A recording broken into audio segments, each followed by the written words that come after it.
Rahul ji retail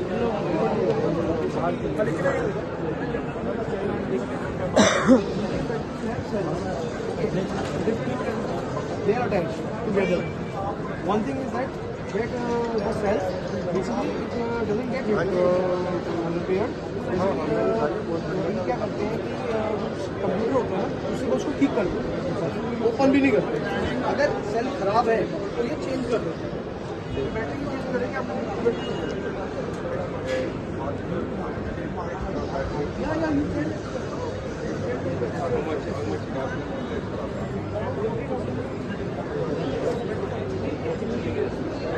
क्या चीज हो यार।